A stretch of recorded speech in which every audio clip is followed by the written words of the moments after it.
몇 주 전에 이제 설교하고 오늘 다시 말씀 전하러 나왔는데요. 오늘 말씀을 전할 그 말씀은 몇 주 전에 전한 말씀이 1탄이었다면 이번의 말씀은 2탄입니다. 이제 믿음에 대한 말씀을 했는데 그때 기억하실란가 모르겠지만 거듭난 믿음이라는 제목으로 요한복음 3장을 배경으로 말씀을 전했습니다. 오늘은 이제 그 말씀에 이어서 자라가는 믿음이라고 하는 두 번째 믿음에 대한 말씀을 전하려고 합니다. 따로 본문 말씀은 없고요. 가면서 말씀을 전하도록 하겠습니다. PPT 말씀 한번 띄워줘 볼까요? 네. 지난번에 이제 거듭난 믿음이었고 요한복음 2장 23절에서 3장 15절 말씀인데 먼저 2장 23절에서 3장 15절 말씀에 대해서 간단하게 정리하고 들어가도록 하겠습니다.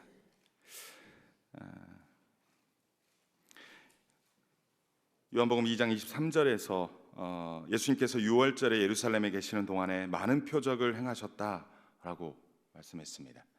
예수님께서 예루살렘 성전에서 많은 표적을 행하니까 유대에 있는 많은 사람들이 예수님의 행하는 표적이 그것을 인하여서 예수님의 이름을 믿었다라고 얘기합니다.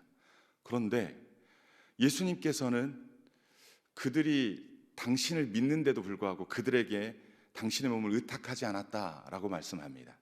왜 그러냐면 그들의 믿음이 신뢰할 수 없는 믿음, 아직은 자라지 못하고 신뢰할 수 없는 믿음이기에 그렇다라는 것입니다. 중요한 표현 중에 하나는 그들의 마음의 속에 있는 그 마음을, 그 생각이 어떠한지, 그 마음이 어떠한지를 아시기에 그렇다라고 말씀했습니다. 그런데 3장 1절에 가보면 바리새인 중에 니고데모라는 유대 지도자가 밤에 예수님을 찾아옵니다. 그리고 예수님에게 랍비어라고 호칭을 합니다. 나이가 많은 그런 유대 지도자 그리고 바리새인인데 예수님에게 선생님, 자기보다 어린데 선생님이라고 호칭을 하며 당신은 하나님께로부터 오신 선생인 줄 압니다. 하나님이 함께 하시지 아니하시면 당신이 행하시는 이 표적을 아무도 행할 수 없습니다 라며 그도 예수님을 믿는 사람임을 표현하고 있습니다. 그런데 그 사람이 아직 질문을 하지 않았는데 예수님이 곧바로 그에게 대답을 합니다. 3절에 보면 뭐라고 대답하냐면 진실로 진실로 내게 이르노니 사람이 거듭나지 아니하면 하나님 나라를 볼 수 없다 말씀합니다. 예수님께서는 그 사람이 아직 말하지 않아도 그 사람의 마음의 중심에 어떠한 질문을 갖고 나왔는지를 이미 아셨던 것 같습니다. 그래서 아직 질문하지 않아도 그 하나님에 대하여 궁금해하는 그에게, 하나님 나라를 어떻게 볼 수 있고 들어갈 수 있는지 궁금해하는 그에게 네가 거듭나지 아니하면 하나님 나라를 볼 수 없다라고 대답을 하는 것입니다. 니고데모가 그 대답을 듣고는 사람이 늙으면 어떻게 날 수 있습니까? 이미 태어났는데 어떻게 다시 어머니 뱃속에 들어갔다 나와야 됩니까? 라고 전혀 생뚱맞는 질문을 합니다. 오늘 같았으면 생뚱맞았지만 그 당시에는 거듭남이라는 것은 다시 태어난다고 하는데 어떻게 다시 태어나냐는 질문인 것입니다. 그때 예수님께서는 진실로 진실로 내게 이르노니 사람이 물과 성령으로 나지 아니하면 하나님 나라에 들어갈 수 없다라고 또다시 말씀합니다. 앞부분에는 거듭나야 하나님 나라를 볼 수 있다. 나중에는 물과 성령으로 나지 아니하면 하나님 나라에 들어갈 수 없다라고 모두 다 하나님 나라에 대하여 이야기를 합니다. 그때 예수님께서 그에게 이렇게 표현합니다. 육으로 난 것은 육이요 영으로 난 것은 영이니 내가 너에게 거듭나야 하겠다는 말을 놀랍게 여기지 말라라고 말씀합니다. 니고데모가 예수님께 가져온 질문은 하나님 나라를 어떻게 해야 볼 수 있는지, 어떻게 해야 들어갈 수 있는지의 질문이었습니다. 그런데 예수님의 대답은 아담 이후의 모든 육체는 어머니 뱃속으로부터 출생하는데 하나님 나라에 들어가는 것은 영적으로 다시 태어나야만이, 영적으로 다시 거듭나야만이 들어갈 수 있다라고 대답을 한 것입니다. 바로 육으로 태어난 모든 사람은 영으로 다시 태어나야 하나님 나라를 볼 수 있다는 것입니다. 아담 이후에 모든 사람은 위로부터 하나님으로부터 다시 태어남이 있어야 하나님 나라를 들어갈 수 있는 것입니다. 이것이 예수님께서 하나님 나라에 들어가는 방법을 알려준 것입니다. 그런데 디모데가 그런 일이 어떻게 가능합니까? 라며 놀라며 예수님께 묻습니다. 영적으로 거듭난다? 이것이 도대체 어떻게 가능한 것입니까? 어떻게 가능한 것입니까? 라고 예수님께 놀라며 묻는 것입니다. 예수님의 대답은 그렇습니다. 요한복음 3장 14절 15절입니다. PPT로 좀 다음 거 같이 한번 읽어볼까요? 시작. 모세가 광야에서 뱀을 든 것 같이 인자도 들려야 하리니 이는 그를 믿는 자마다 영생을 얻게 하려 하심이니라. 그렇습니다. 출애굽 백성들이 불뱀에 물려 죽을 일이 있을 때 노수로 만든 뱀을 모세가 높이 들면 그것을 바라보는 자는 살 것이다라고 하는 하나님의 말씀을 듣고 믿음으로 바라본 자들은 살아났습니다. 그거 하나 바라본다고 살아나겠어 한 사람들은 그런 일이 일어나지 않았지만, 하나님께서 이 노수로 만든 모형의 이 놋뱀을 바라볼 경우에 그가 죽을 위기에 있음에도 불구하고 그것을 바라보면 하나님께서 살려주겠다는 그 언약의 말씀을 믿고 믿음으로 바라본 자들마다 살아난 것처럼 인자도 십자가 그 나무 위에 들리리라. 그 십자가 못 박혀 죽음으로 말미암아 하나님의 구원의 그 언약이 모든 사람에게 펼쳐져서 예수 그리스도께서 우리를 위하여 대신 십자가에 못 박혀 죽으셨음을 믿고 믿음으로 바라보는 자들마다 영생을 얻게 하신다고 하는 그 언약의 말씀을 믿고 믿음으로 바라보는 자마다 영생을 얻게 된다라고 말씀하고 있는 것입니다. 예수님은 어떻게 그게 가능합니까? 라고 묻는 니고데모에게 십자가에 달려 죽으시는 예수, 그 예수를 믿음으로 바라보는 자들은 그 하나님의 구원의 언약을 바라보는 믿음으로 바라보는 자들마다 영생을 얻을 수 있다라고 말씀하는 것입니다. 그렇게 하면 가능하다라는 것입니다. 그 믿음을 거듭난 믿음이라 말씀하는 것입니다. 그러한 이야기를 니고데모가 들었습니다. 그런데 이 요한복음 3장 15절까지 니고데모가 등장하고 그 뒤에 니고데모가 어떻게 반응했는지 성경은 기록하지 않습니다. 그렇다면 니고데모는 어떻게 됐습니까? 요한복음에서 니고데모가 모두 3번 등장합니다. 3장 1절에서 15절과 그리고 7장과 그 다음에 19장에 3번 등장합니다. 오늘 저와 여러분은 이 7장과 19장을 보면서 니고데모가 과연 어떻게 되었는지를 한번 추적해 보고자 합니다. 참고적으로 요한복음 7장 1절에서 10장 21절까지는 예수님께서 초막절에 예루살렘에 올라가서 행하신 여러 사건들에 대한 기록입니다. 근데 7장 1절에 이렇게 시작합니다. 그 후에 예수께서 갈릴리에서 다니시고 유대에서 다니려 아니하심은 유대인들이 죽이려 함이로라. 유대인들이 예수를 죽이려 한다라는 것입니다. 이 3대 절기가 있는데 그 중에 큰 절기 중에 하나인 이 초막절에 예수가 곧 올 것인데 어떻게 할까, 죽일까 의논하는 거와 마찬가지입니다. 이들이 죽이려고 하는 그 예수를 죽이려고 하는 것들을 예수님이 이미 아셨던 것 같습니다. 7장 14절에 24절을 보니까 예수님께서는 초막절 중간에 예루살렘에 올라가셔서 성전에서 가르치셨습니다. 이때 예수님의 가르침을 들은 유대인들은 몹시 놀랍니다. 이 사람이 배우지 않았는데 어찌 그를 아느냐? 저렇게 학식이 많냐? 누구한테 배웠길래? 그를 가르친 그러한 선생이 누구길래? 그 선생 가르친 선생도 없었는데 어떻게 저런 놀라운 가르침을 행하느냐라고 놀랍게 여깁니다. 예수님께서는 내 교훈은 내 것이 아니요 나를 보내신 이의 것이니라 말씀합니다. 그러면서 유대인들과 안식일 논쟁을 벌입니다. 그때 예루살렘 사람 중 어떤 사람들은 종교 지도자들이 예수를 죽이려고 한다는 것을 들었습니다. 예루살렘의 유대인들이 틀림없이 예수가 등장하면 죽일 거야 라는 얘기를 들었습니다. 그런데 예수님이 공개적으로 저렇게 말씀하고 계시는데 유대 지도자들이 저를 잡지를 않네? 제재하지 않네?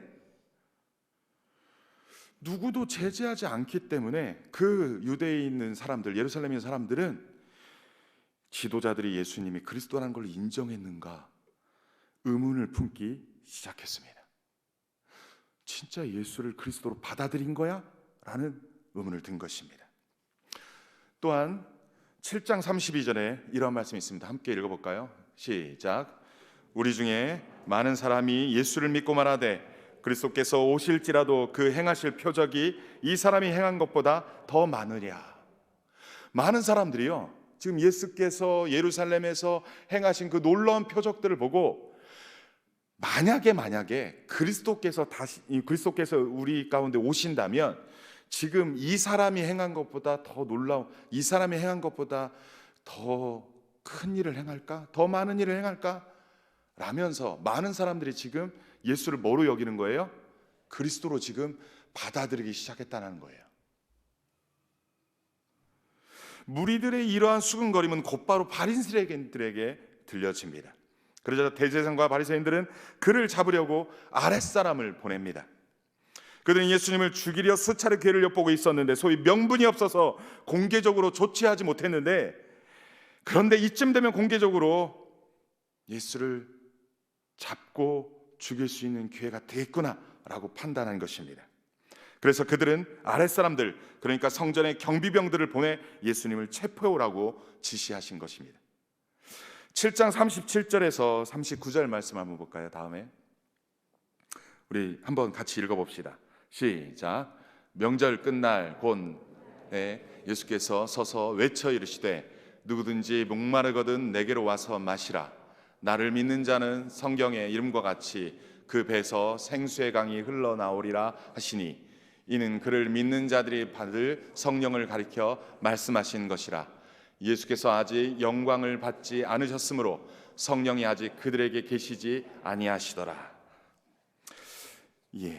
예수께서 믿는 자에게 성령을 주시겠다고 말씀하십니다. 그것은요, 예수님의 배에서부터 생명수의 강물이 흐를 것이라 말씀하는 것입니다. 예수님의 십자가와 부활 이후에 믿는 사람들이 받을 성령으로 설명하고 있습니다. 가로에서 그런 표현을 하고 있죠.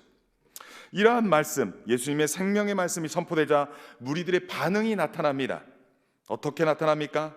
어떤 사람은 예수님을 참으로 그 선지자라 하며, 어떤 사람은 그리스도라 하며, 어떤 사람은 그리스도가 어찌 갈릴리에서 나오겠느냐, 성경에 이르기를 그리스도는 다윗의 씨로 또 다윗이 살던 마을 베들레헴에서 나오리라 하지 아니하였느냐라며 각각의 반응을 합니다. 그렇게 무리 중에 쟁론이 일어납니다. 우리는 압니다. 예수님께서 어디에서 태어나셨는지. 근데 당시에 그 유대 사람들은 예수님이 갈릴리 나사렛 출신으로만 알고 있습니다. 그래서 그는 그리스도일 가능성이 전혀 없다라고 판단했지만 우리는 압니다. 예수님이 다시 태어난 베들레헴 동에서 태어났다는 것을. 44절에 그 결과 그 중에 그를 잡고자 하는 자들도 있었지만 손을 댈 자가 없었다고 말합니다. 그를 잡고자 했던 자들이 누구입니까? 대제사장들과 바리새인들이 보낸 성전 경비병들입니다. 근데 그들이 잡고자 했지만 손을 대지 못했습니다. 그들이 예수님을 잡지 못한 이유가 무엇일까요? 성전 경비병들이 아무리 시키는 일을 무조건 한다 해도 예수님을 체포할 이유를 하나도 발견하지 못했던 것입니다. 예수님을 잡으려고 예수님이 하는 말씀을 가만히 주의 깊게 듣다 보니까 이 사람이 하는 얘기는 뭔가 죄를 꼬투리 잡아서 체포할 근거가 보이지 않는다는 것을 느낀 것입니다. 그들은 예수님을 체포라는 명령을 들었지만 빈손으로 돌아갈 수밖에 없었던 것입니다. 아랫사람들이, 다음 말씀 한번 볼까요? 아랫사람들이 대제사장들과 바리새인들에게 오니 그들이 묻되 어찌하여 잡아오지 못하였느냐라고 묻습니다.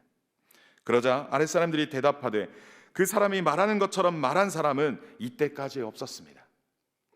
가만히 곁에서 들어보니까 예수님이 말씀하는 그 말씀을 흠도 잡을 것도 없었을 뿐더러 이때까지 그러한 말을 들어본 적이 없습니다 라며 예수님의 그 권위와 권세의 말씀에 놀랐던 것입니다. 오늘날 여러 군데서 이단들의 이야기들이 나타납니다. JMS든 기타 모든 이단들에 대한 이야기들이 나옵니다. 그런 데서는 흠잡을 것들이 있었잖아요.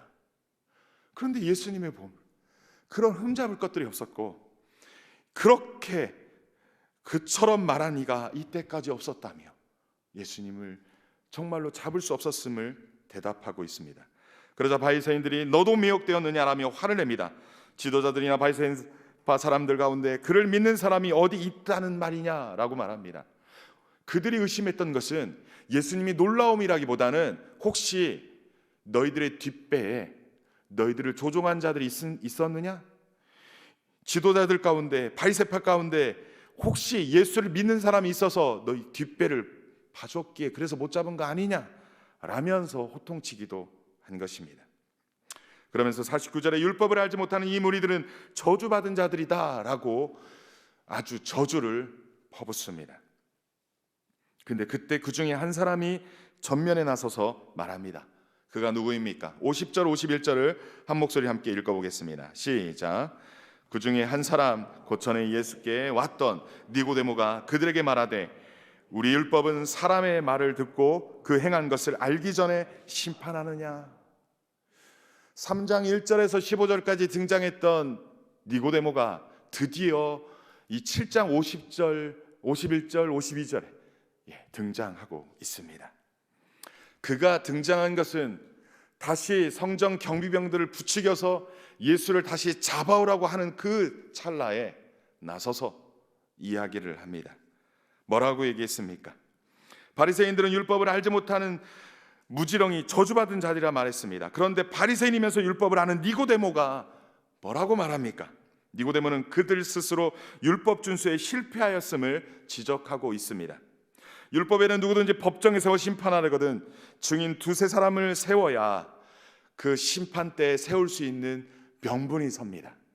증인 없이 재판을 할 수 없습니다.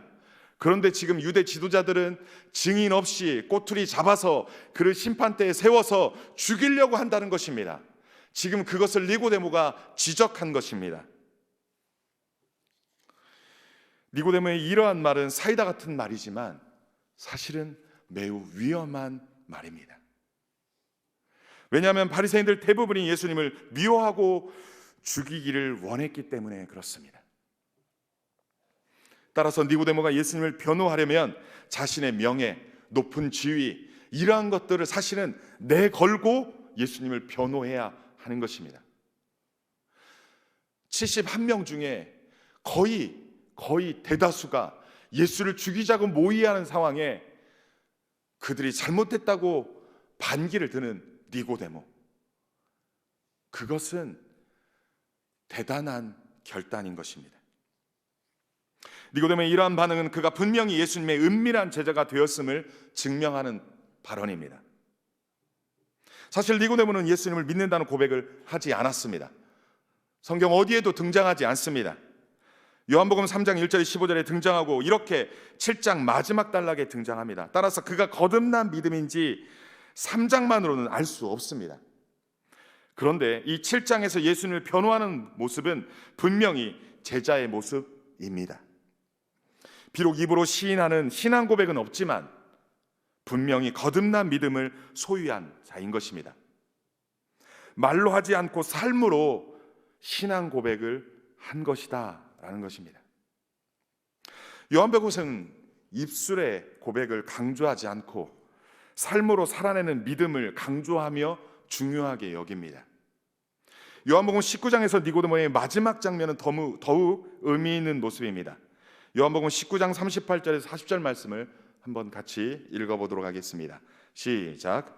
아리마대 사람 요셉은 예수의 제자이나 유대인이 두려워 그것을 숨기더니 일 후에 빌라도에게 예수의 시체를 가져가기를 구하매 빌라도가 허락하는지라 이에 가서 예수의 시체를 가져가니라. 일찍이 예수께 밤에 찾아왔던 니고데모도 모략과 침향 섞은 것을 100리트라쯤 가지고 온지라.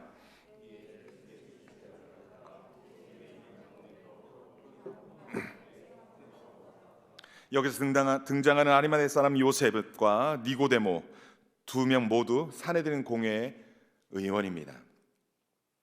이스라엘을 정치적으로 종교적으로 다스렸던 최고 지도자 71명 중에 속한 사람들입니다. 먼저 아리마대 사람 요셉은 복음서에서 부자라, 그 다음에 의로운 사람이라고 또는 숨은 그리스도인이라고 표현하고 있습니다. 어쩌면 그는 오랫동안 그리스도인이었지만 자신이 그리스도인이라는 것을 숨기고 있었는지 모릅니다. 그래야 자신의 지위와 명예를 지킬 수 있다 여겼을 것입니다. 하지만 이제 자신의 지위를 걸고 자신의 그 직분과 그 모든 것을 걸고 어떻게 합니까? 담대히 예수님의 시신을 달라고 요구합니다. 아리마대 사람 요셉은 숨은 그리스도인으로 살았지만 이제 한 단계 성장한 모습, 자란 모습으로 보여집니다. 우리의 주인공 니고데모는 어떻습니까? 니고데모 또한 산헤드린 공의회 의원입니다. 7장에서는 자신의 명예와 높은 지위를 걸고 예수님을 변호했는데 이번에는 무엇을 걸었습니까? 모략과 침향 100리트라쯤 가져와 유대인의 장례법대로 예수님의 장례를 치렀다 말씀합니다. 여기서 리트라라는 것은 로마 시대에 무게를 달아 재는 그러한 단위였습니다. 오늘날 327g에 해당합니다. 1리트라가요. 그런데 몇 리트라를 가져왔습니까?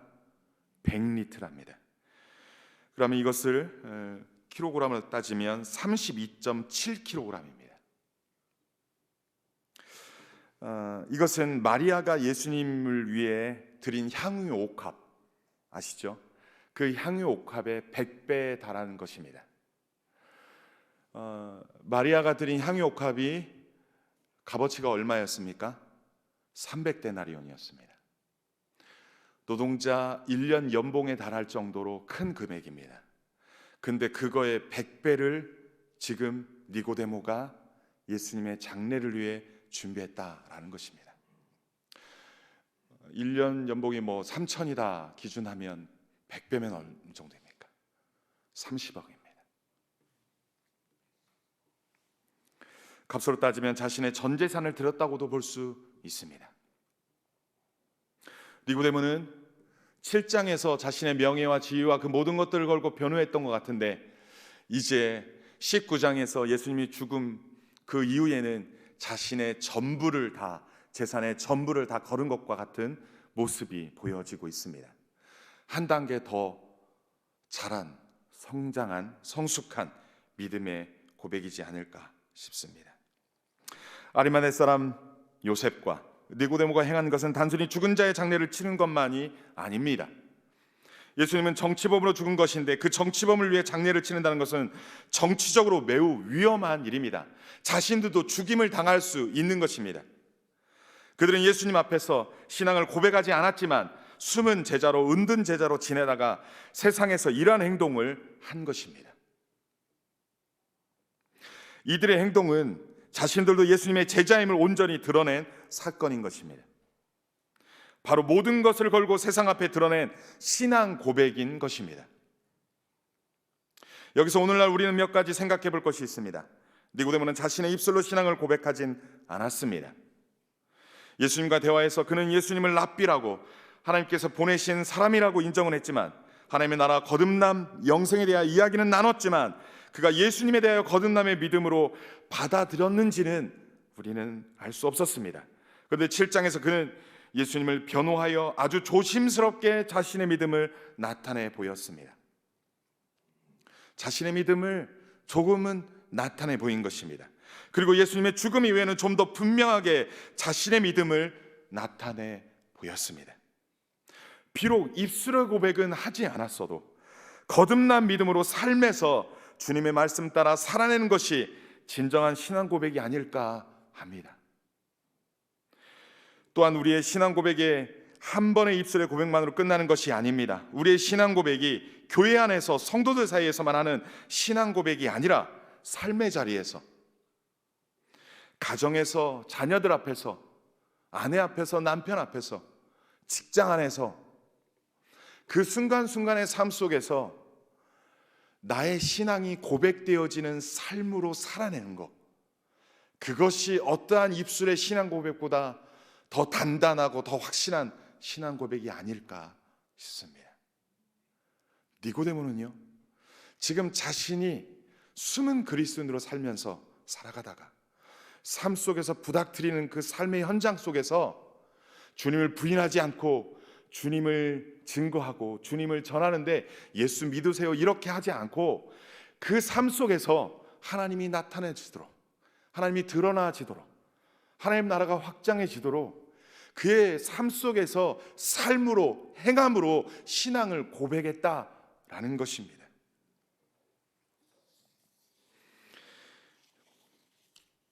믿지 않는 자들 앞에서, 믿음이 없는 자들 앞에서 살아가는 삶의 자리가 비록 우리가 손해를 본다 할지라도, 비록 우리가 손해를 보고 피해를 본다 할지라도, 억울함을 당한다 할지라도 말씀 앞에서 옳다라고 여기면, 믿음 안에서 옳다라고 여기면 믿음으로 행하고 손해를 보더라도 살아내는 것이 세상 안에서 우리의 신앙을 고백하는 거 아닐까 싶습니다. 그 사람이 진짜 신앙인인지 가짜 신앙인인지 평상시는 알 수 없습니다. 아니 어쩌면 내 자신도 내가 믿음이 있는 자인지 아닌지 평상시 우리도 알지 못할지 모릅니다.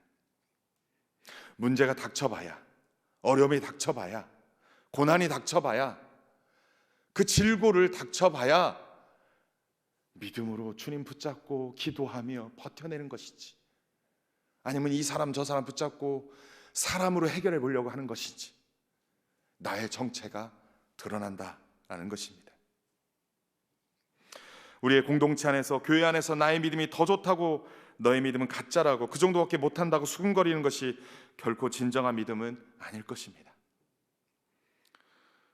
믿음으로 싸워서 이겨나가는 그들을 격려하며 기도하며 뒤에서 기도해 준 자가 믿음으로 그를 대하는 모습이지 않을까 싶습니다. 저는 처음에 이 설교들을 준비할 때 좀 난관에 부딪혔습니다. 남산교회에서 거듭난 믿음이란 주제로 설교를 한다면 누가 듣겠냐고, 남산교회에서 자라가는 믿음이란 주제로 설교하면 누가 듣겠냐고, 이미 거듭난 성도요, 이미 다 자란 성도들 아니냐고. 근데 그들 앞에서 거듭난 믿음 얘기하고 자라가는 믿음 얘기하면 누가 듣겠냐고. 혹자는 얘기합니다. 저하고 가장 가까운 사람이. 그런데 교만은 멸망의 패망의 선봉입니다. 고린도전서 10장 12절에 이런 말씀이 있습니다. 선줄로 생각하는 자는 넘어질까 조심하라. 빌립보서 2장 12절에 이런 말씀이 있습니다. 그러므로 나의 사랑하는 자들아, 너희가 나 있을 때뿐 아니라 더욱 지금 나 없을 때에도 항상 복종하여 두렵고 떨림으로 너희 구원을 이루라. 아멘입니까? 거듭난 믿음에 대해서 모르는 사람이 없습니다. 우리는 예수를 나의 주 나의 하나님이라고 고백합니다. 십자가에 못 박혀 죽으신 그분이 나를 위하여 십자가에 못 박혀 죽으신 것이다, 이것이 하나님의 구원의 계획이라는 걸 믿고 믿음으로 예수님을 나의 구주 하나님이라고 영접했습니다. 우리는 다 그렇게 거듭난 믿음을 소유한 존재들입니다. 그런데 우리의 믿음의 위치, 현재 우리의 믿음은 어디에 있습니까? 여전히 거듭난 믿음에 거해 있습니까? 아니면 자라고 자라 삶의 순간순간 부닥뜨리는 모든 삶의 순간마다 신앙을 고백하듯이, 내 믿음을 고백하듯이 살아계신 그 하나님, 그 예수님을 드러내며 하나님 나라를 살아내고 있는 자인지, 거기까지 믿음이 자랐는지 우리는 우리 자신을 점검해야 봐야 되지 않을까 싶습니다. 저는 이 말씀을 준비하면서 누구나 다 예수 믿음 구원받은 백성이고 거듭난 믿음이지만 자라가는 믿음인지 아닌지 우리는 다시금 점검했으면 좋겠다라는 생각이 들었습니다. 또한 우리가 자라야 될 범위와 자라야 될 목표가 어디입니까? 그리스도의 장성한 분량에 이르기까지 아닙니까? 주님 오시는 그날까지, 나 개인의 종말이 이를 때까지 우리는 끊임없이 믿음으로 끊임없이 주님께 도달하는 그 장성한 그리스도의 장성한 분량에 이르기까지 우리는 자라야 되는 거 아닙니까? 우리의 삶 속에서 이 공동체 안에서 신앙 고백하는 거 누구나 다 할 수 있을지 모릅니다. 그러나 내가 손해를 보면서, 내 억울함을 당하면서, 내가 피해를 보면서 삶의 자리에서 내가 행동으로, 삶으로 신앙을 고백하는 니고데모처럼 행할 수 있냐라는 것입니다. 지금 니고데모의 자란 믿음의 수준은 지금 거기까지 나아간 것입니다. 자신의 지위와 명예와 자신의 재산의 전부를 걸 정도로 그만큼 자라 예수를 드러내고, 자신이 예수의 제자인 걸 드러내고, 입술로 고백하지 않았지만 그의 삶으로 그렇게 살아낸 것입니다. 오늘날 우리에게 그러한 도전을 하는 거 아닙니까? 이 요한복음 말씀을 통해서, 이 니고데모를 통하여서 우리에게 그걸 도전하는 거 아닙니까? 너희가 거듭난 믿음에서 정치하고 있을 것이냐? 니고데모까지, 아니 예수님까지 자라가라, 거기까지 자라가라, 우리에게 도전하는 말씀이 아닐까 싶습니다. 위로부터, 하나님으로부터 다시 태어났습니까? 그리스도의 장성한 분량에 이르렀습니까? 우리 모두 주님 오시는 그날까지, 주 예수님의 분량까지 자라가는 믿음의 여정 되시기를 주님의 이름으로 간절히 축원합니다. 그렇다면 어떻게 해야 자라가는 믿음이 될 수 있습니까? 요한복음 17장 3절에서 이러한 말씀이 있습니다. 영생은 곧 유일하신 참 하나님과 그가 보내신 자 예수 그리스도를 아는 것이라 말씀합니다. 이 말씀은 지식적 알매 수준이 아니라 관계적 알까지 나아가는 것을 이야기합니다. 예루살렘에서 예수님께서 성전에서 많은 일을 행했을 때 많은 사람들이 예수님의 그 표적을 보고 예수님의 이름을 믿었다라고 얘기했습니다. 그런데 모두 다 그냥 믿었다라고 얘기했지만 예수님께 찾아온 사람은 니고데모 한 사람이었습니다. 자신의 지위가 있어서, 바리새인이라는 유대 지도자라는 지위가 있음에도 불구하고 밤에 몰래 찾아와서 예수님을 알고 싶고, 영생에 대해서 알고 싶고, 하나님의 나라에 대해서 알고 싶었던 그처럼 예수를 힘써 알고자 하는 그 마음이 우리 가운데 있어야 되지 않을까 도전받습니다. 그렇게 해야 믿음이 자라나는 것 아닐까 싶습니다.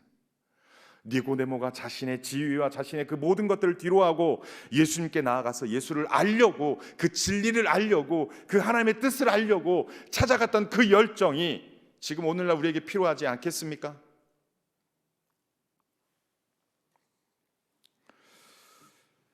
오늘날 우리도 거듭난 믿음으로 소유하지는 않았는지, 또는 거듭난 믿음을 소유하셨든지 현재에 머물러 있지 말고 지금의 믿음에서 자랄 수 있도록 예수님을 힘써 알기를 소원합니다. 예수님과 관계적 알므로 더 깊이 들어가기를 원합니다. 그래서 삶의 모든 자리에서 믿음의 삶을 온전히 살아내는 진정한 신앙 고백의 삶을 살아 주님께 영광 돌리시는 저와 여러분 되기를 주님의 이름으로 간절히 축원합니다. 이 시간 다 같이 말씀을 생각하면서 찬송가 357장 찬양 후에 기도하도록 하겠습니다. 찬송가 357장입니다.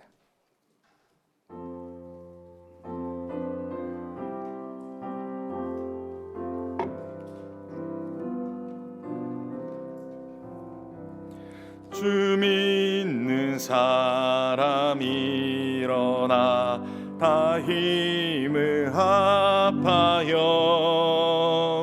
이 세상 모든 마귀를 다 쳐서 멸하세. 저 앞에 오는 적군을 다 싸워 이겨라. 주 믿는 힘으로 온 세상이. 주 믿는 사람 일어나. 주 믿는 사람 일어나 다 힘을 응답하여 이 세상 모든 마귀를 다쳐서 멸하세. 저 앞에 오는 적군을 다 싸워 이겨라.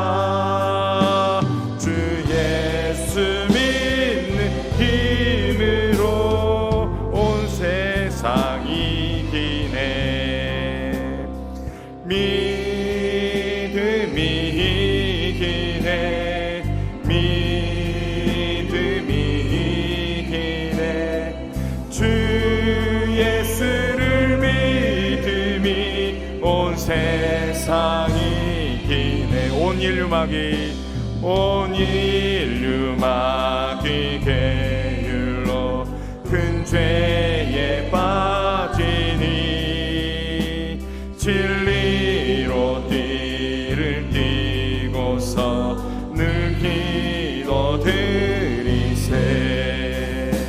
참 믿고 의지하면서 겁없이 나갈 때 주 예수 믿는 힘으로 온 세상 이기네. 믿음이 이기네. 믿음이 이기네.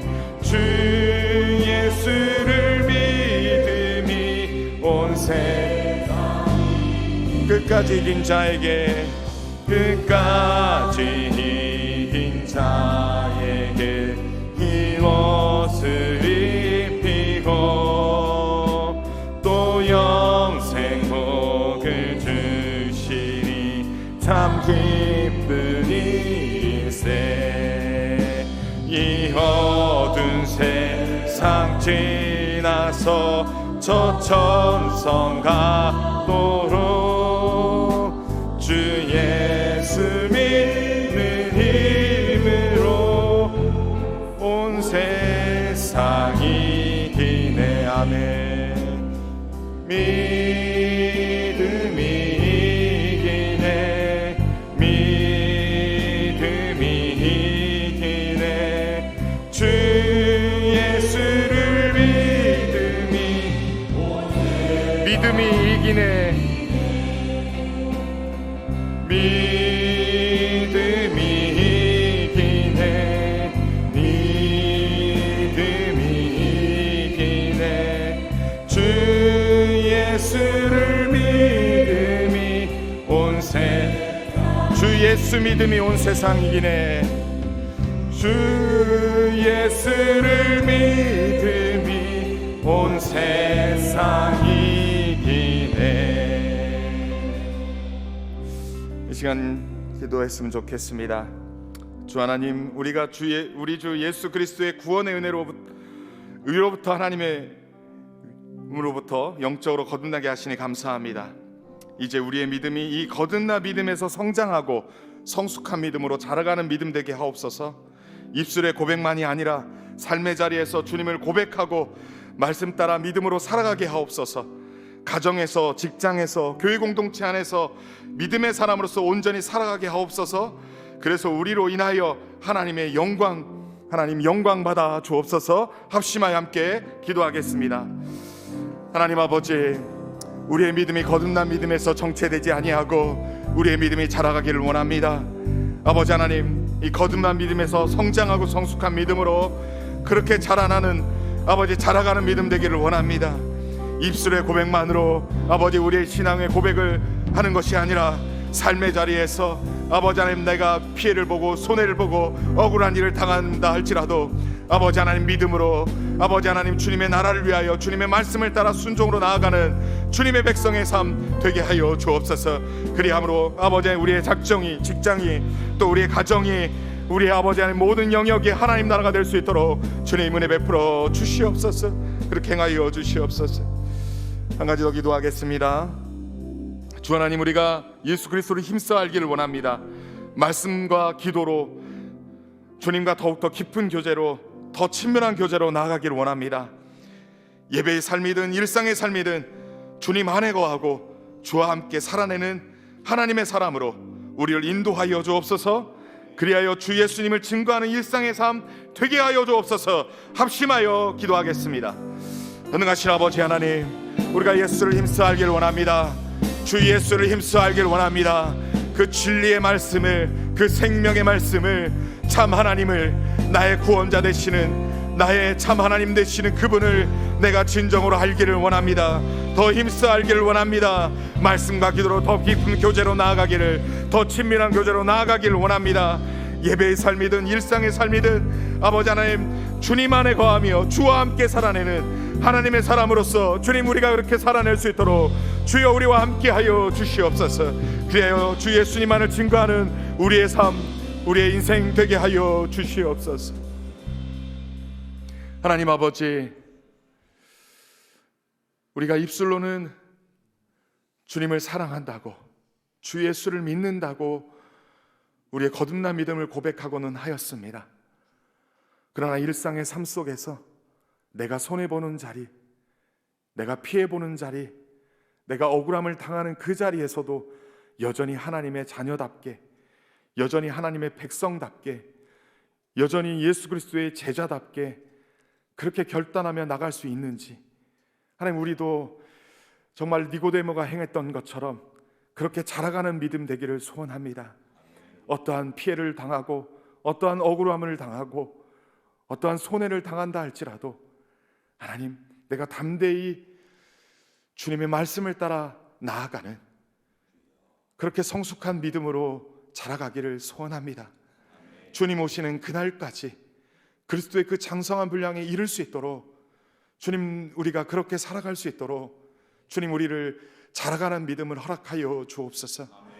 그리하여서 하나님, 우리의 삶 속에서 주님이 우리와 함께 동행하시고 우리가 주님 안에 거하고 주와 함께 거하며 주와 함께 동행하며 이 땅에 살아갈 때 우리의 가정이 하나님 나라 되게 하여 주옵소서. 우리의 직장이 하나님 나라 되게 하여 주옵소서. 우리의 삶의 그 순간순간 하나님의 그 통치와 다스림 안에 거하는 주님의 나라 되게 하여 주시옵소서. 우리의 모든 삶이 주님께 영광 되길 소원하고 감사드리며 예수님의 이름으로 기도합니다. 아멘. 우리의 기도를 받으신 주님께 영광의 박수 올려드리도록 하겠습니다. 감사합니다. 우리 다 함께 일어나셔서 주님의 오심을 대망하며 선포하며 예배를 마치도록 하겠습니다. 아멘. 주 예수여 오시옵소서. 마라나타.